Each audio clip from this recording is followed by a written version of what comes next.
Hello, my name is Jim Kettner, and I'm going to be your instructor for Mentored Studio to Electric Boogaloo.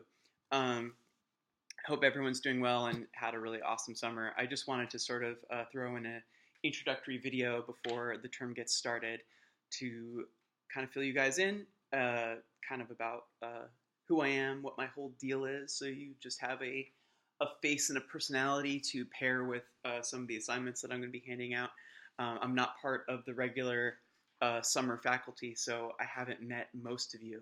And, I sort of feel like, it's kind of weird in these online semesters. You guys are really kind of out to sea and left to your own practice. And even though I'm trying to check in with you, I think it's important to have a little bit of that face-to-face contact. Nicole Georges was letting me know that, this video component was useful for her classes. And so think of me as a much sloppier and less stylish Nicole. Uh, and I even have a dog sidekick that I could introduce you to in a second. He's no Professor Ponyo, but he's pretty cool. Hey, Tortellini.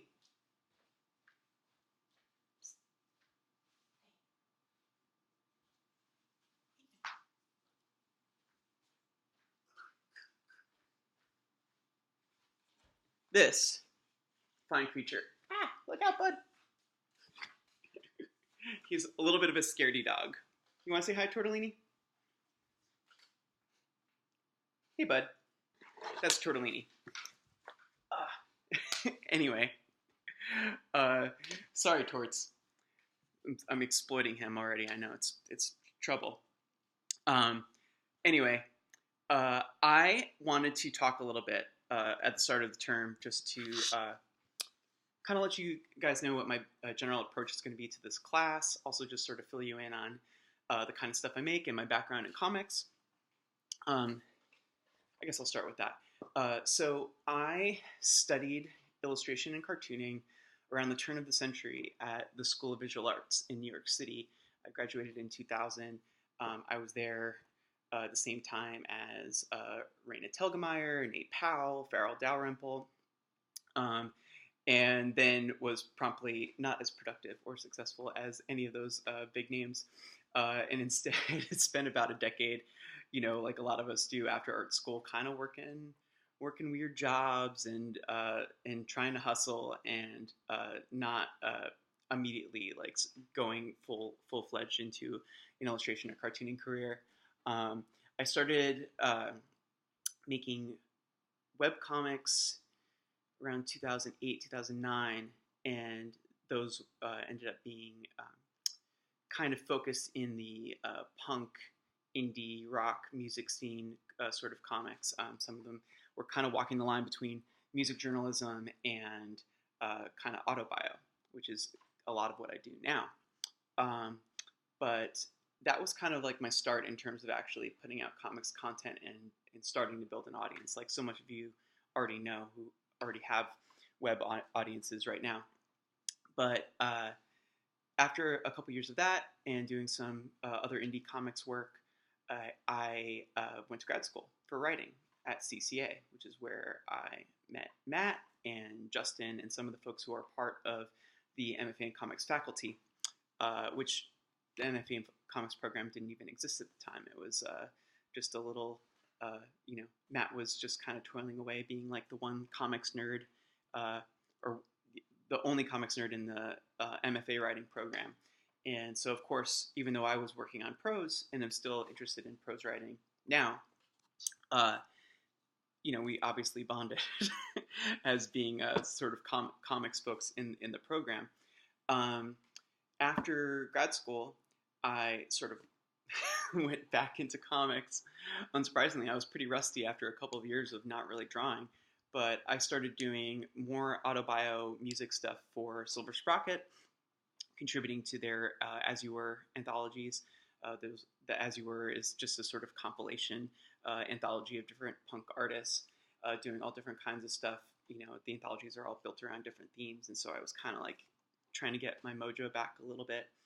And then I got me and my ex got a book deal and co-wrote and I illustrated a graphic novel called Ink and Water, which came out in 2017.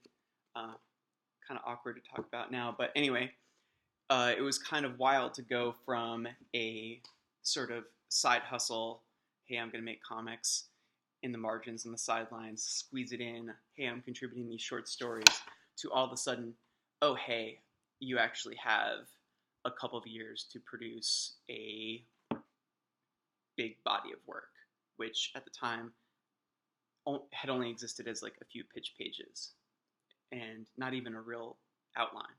And it was a real need to sort of hit the ground running and just produce for a couple of years, which really goes back to what I want for you guys out of this class. Obviously, you're not going to finish everything about your thesis this term, but I sort of think one of the reasons Matt reached out to me to take on this class was right after that book was done, and there's this sort of need, and he knows that I'm familiar with my own grad school experience with my thesis writing project, that there's sort of a need, like once you get your idea together, like this is the year to sort of like hit it.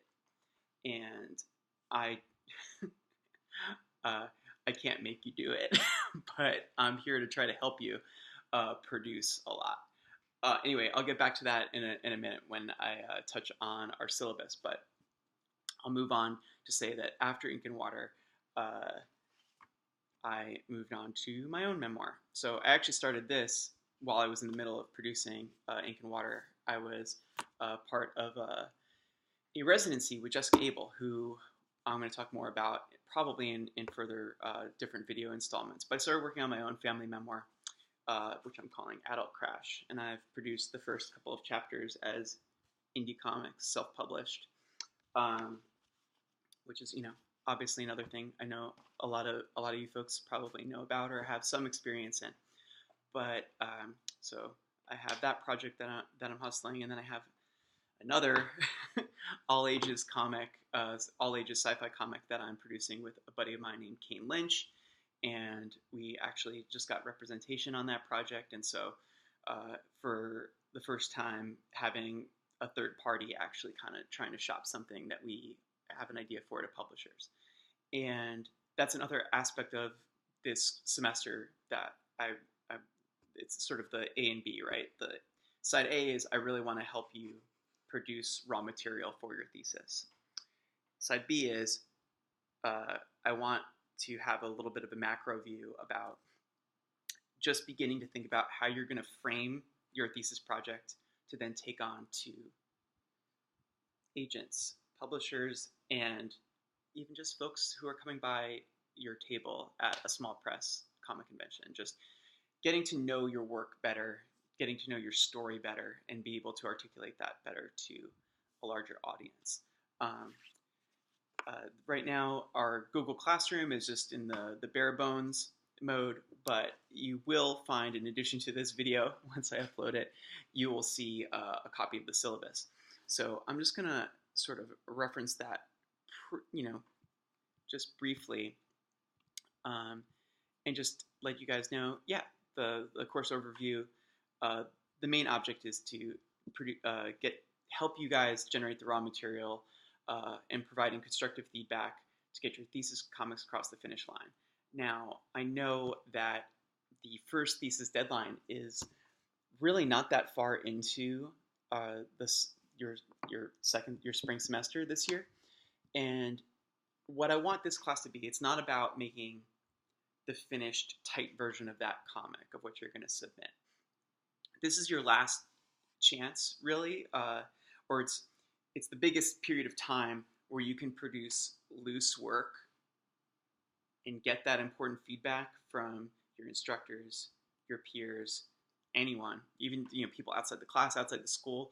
You just want to pass on your work to other friends and colleagues, comics folks who you trust, this is your time to get those readers and to get that sort of workshop feedback from anyone that you trust. And then put you in a position where you have a body of loose pencils that you have lots of notes on, and you already have an eye towards those revisions that you can then bring into the end of this semester and the beginning of next term, where you're going to be turning around and transforming those loose pages into tighter, finished versions that will be part of the body of your thesis. So I think revision is super important.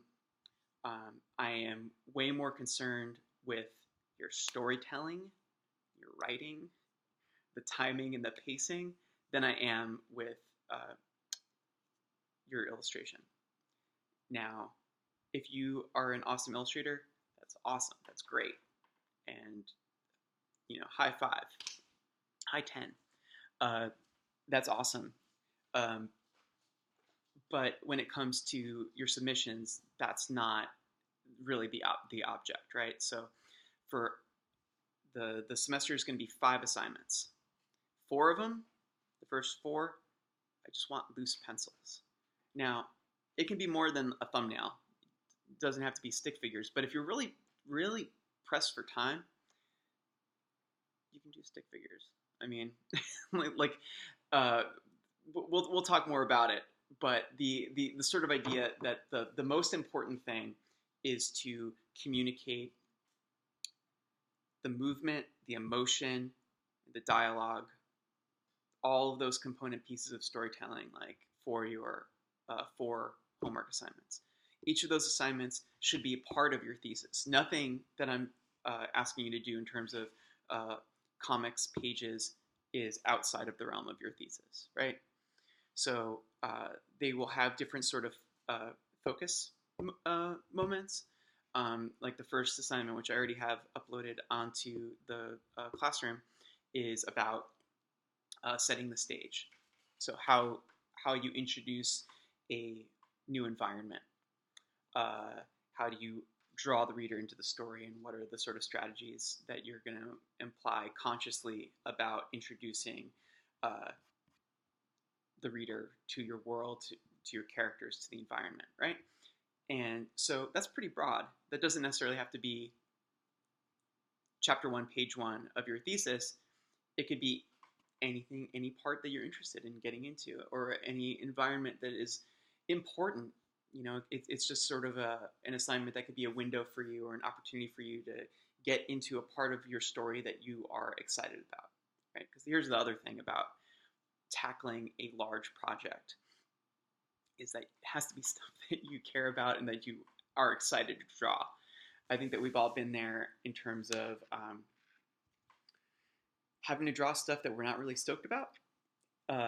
Sometimes we have to do that for money, but right now you're in grad school and you should be here to be doing the work that you are the most stoked about. Your thesis project should be the kind of comic that you can't wait to draw, that you can't wait to work on.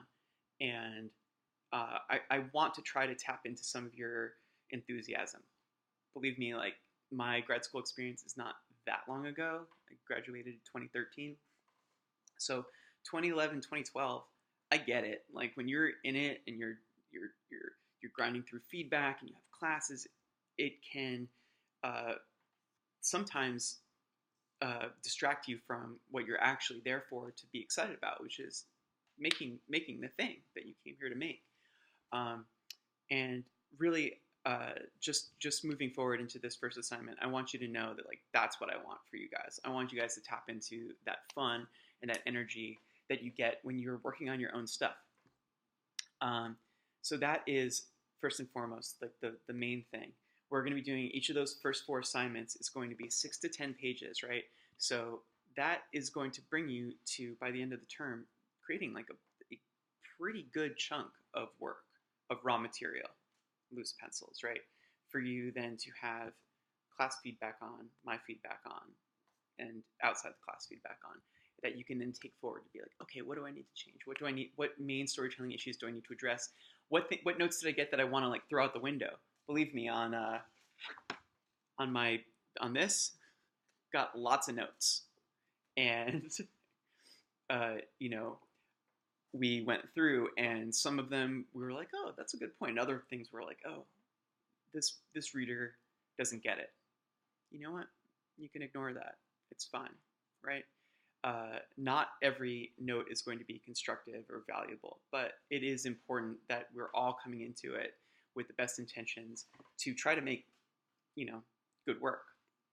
And even the notes that I thought were so far out on that graphic novel, I knew that the writer, the editors were coming from a good place, right? And so that's something I want to keep in mind as I move into talking about our, you know, sort of wake feedback and sort of the expectations for that, right?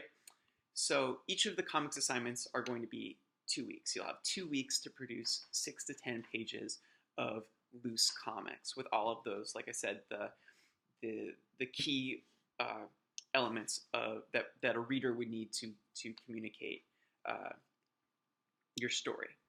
So loose pencils that give enough of a setup, enough of a sense of the emotion, the movement, and any dialogue, captions, etc. And again, it can be penciled in. I'm not looking for finished lettered stuff, colors, any of that stuff is secondary, right?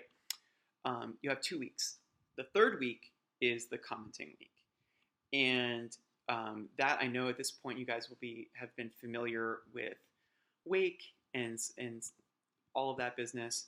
I'm going to want you guys to, first of all, I'm going to want you to have 2 comments on your own piece. So when you upload your work, use the annotations to make an annotation of a place in your submission where you feel like, I nailed it, I crushed it. Here's something that I really think that I'm proud of. Or it doesn't have to be a drawing part, it could be a story part, it could be a piece of dialogue. It could just be something that you feel like, here's something that I set out to do, and I feel like I accomplished that, right? And then find another spot where you feel less certain. Maybe you have a specific request for feedback. Maybe you're just like, something about this bugs me, but I can't tell what it is. Maybe other eyeballs can detect what it is, right? That's the first thing.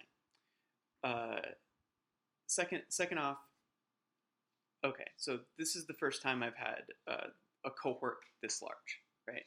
There's 14 of you. That can be a lot. I'll take you back to my MFA experience, which was also a big cohort, but in our studios, it wasn't like everyone was submitting writing pieces at the same time. So the most that we were ever really expected to give thorough notes on for, say, a 10 to 20 page piece of prose writing, you know, maybe we'd have to read like 3 or 4 pieces, right? And to give that really sort of concentrated feedback.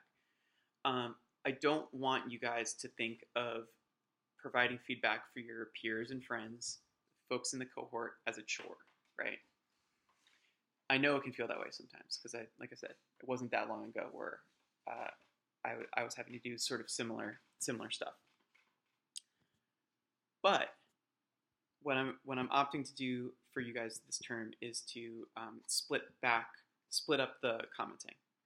So for each assignment, there's going to be a group A and a group B.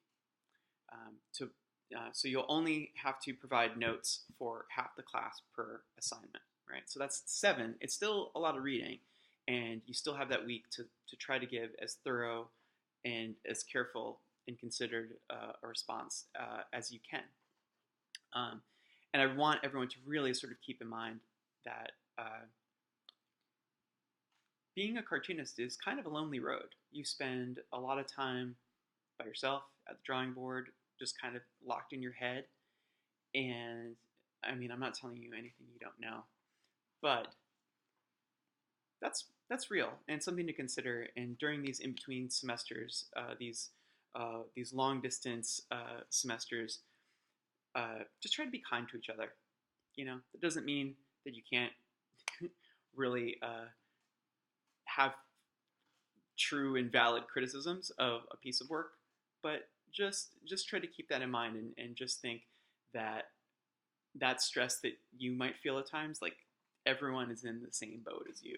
Everyone's in that thesis boat, and we're trying to get there in the best way we can, with comics that we're super proud of, right? So yeah, so like I said, for the there's going to be a summary feedback section of for the feedback. So in addition to the half of the class where you're going to be giving annotations, like those little sticky notes in the panels, where I'm going to want you, when commenting on any work that's not your own, I'd like everyone to at least have one constructive comment per page of a submission. And then at the end, there will be the summary feedback page, right? So I have two templates right now in the Google Classroom of summary feedback for a group A and a group B. For this first one, I just did it straight alphabetical. You're in group A and group B. For the first assignment, group A, if you're in group A, that's your group. So you're going to provide feedback for, you're going to give annotations and summary feedback for that half of the class. And then for assignment 2, you're just going to swap, right? So if you're in group A, you're going to be commenting and giving summary feedback for everyone in group B. Pretty simple. And then around halfway through the class, just so that that mix of people doesn't get stale, I'll find another way to divide up the class into another 7 and 7 combo. And so you'll see in the summary feedback template that I just have little icons with all of your names.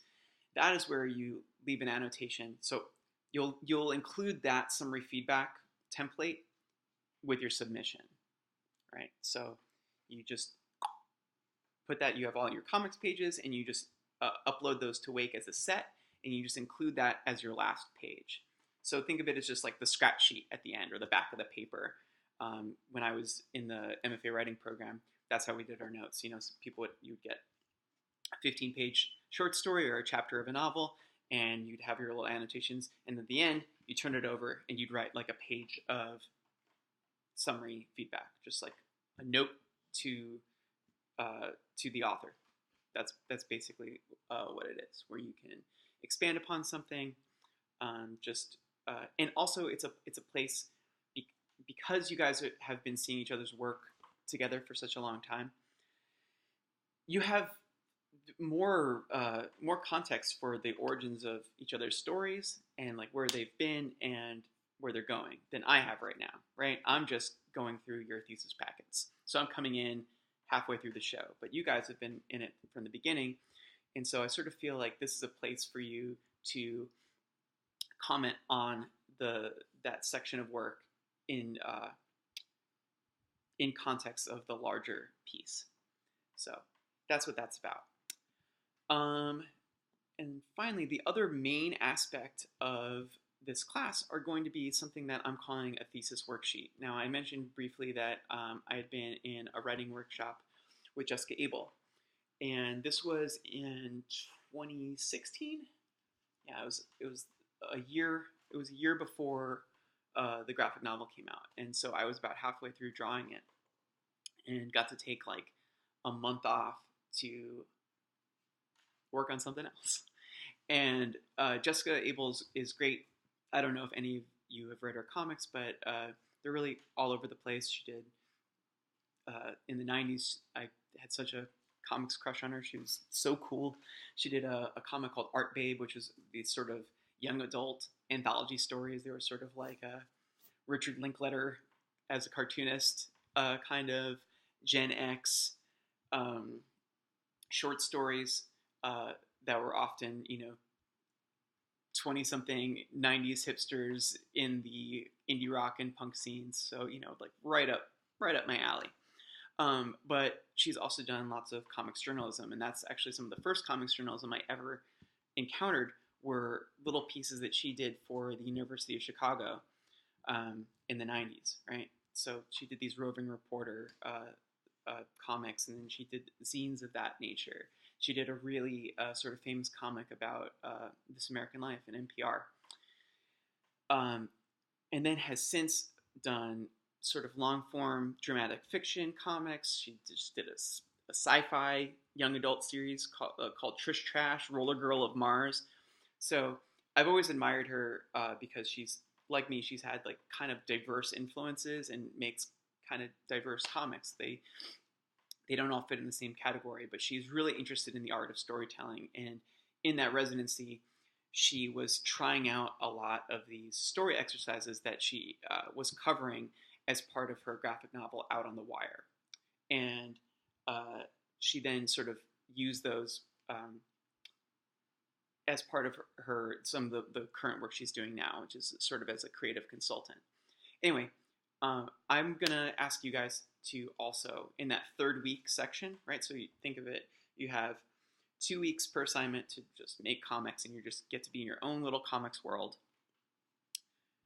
On that second Tuesday, at the beginning of that third week, everyone uploads their work to Wake. You have that week to read each other's comics, give that feedback, and that's also when you can turn your attention to these thesis worksheet exercises. Now, they're not going to it's funny because the previous classes that I've taught, they sometimes they love them, sometimes they hate them. What I don't want you to do is to stress about them too much. Okay, they're not going to take up too much of your time. Like the first one is just a sentence. You're just writing a sentence about your thesis project, right? But they're just like good mental exercises about how you are mentally framing your work.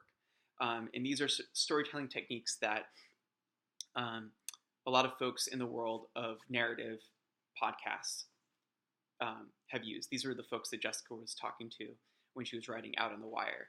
But a lot of the stuff that she's doing now are sort of applying those principles that she's sort of taken from these different journalists and trying to apply them to any kind of story. It doesn't matter if you're working on a memoir or some dense sci-fi or anything in between, really.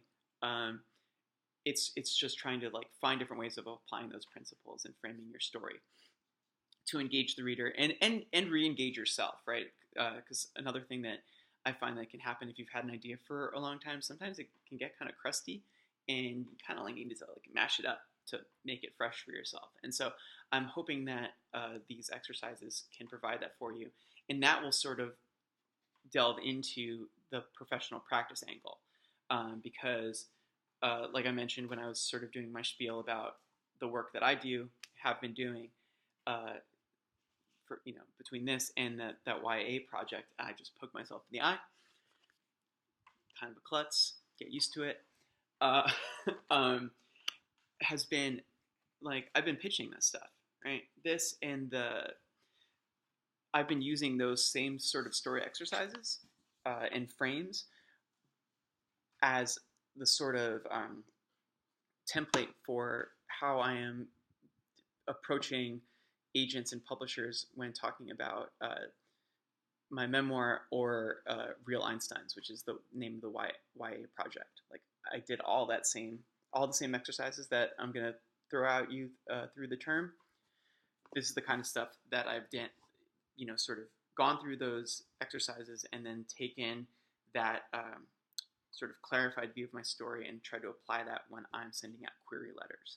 And that's something that I want you guys to be in the position to do next fall. This time next year, when you have your section of your thesis, like a couple sample chapters, you're going to have hopefully an outline of your whole project, and you'll be ready to like actually be approaching publishers and having that really sort of clear, crystallized view and the work on the table to show it's like, oh no, here's the proof of concept. This is what it's going to look like when I do it all.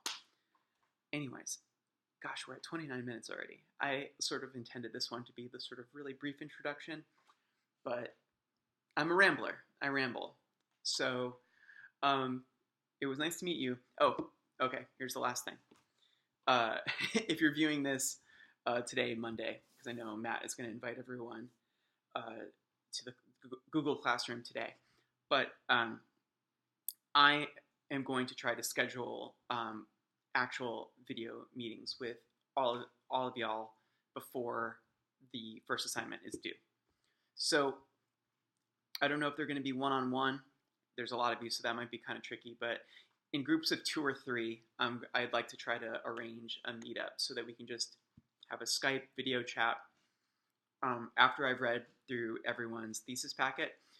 And this is going to be an opportunity for you all to talk to me um, about about your stories to just fill me in, because I just have what is in the thesis packet, right?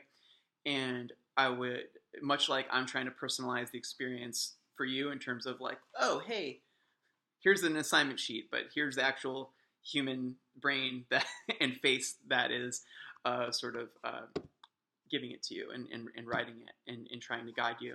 I want you guys to talk to me about how you feel about your story, like where to come from, all that stuff, what your goals are, what you feel like your approach is to comics and the work, any concerns you might have before we even really get too deep into the semester, all that kind of stuff. Really basic.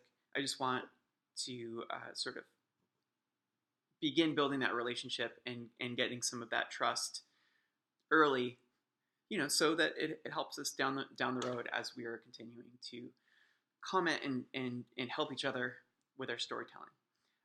But I will work on scheduling those via email, and so I'll be in touch with you all again very soon. And you can expect other rambly videos like this. I figure I'm probably going to do one per assignment. So I may even do another brief video about assignment number 1. But you could sort of expect that sort of same, maybe like bi-weekly video components that I will embed in the Google Classroom, and also maybe like send out an email. I'm kind of a Luddite, so I'm learning as I go as well. Anyways, I hope you all have a fantastic end to your summer, and I hope you guys are stoked and ready to make your dream comics. I'm stoked to get to read them. All right, have a good one, guys.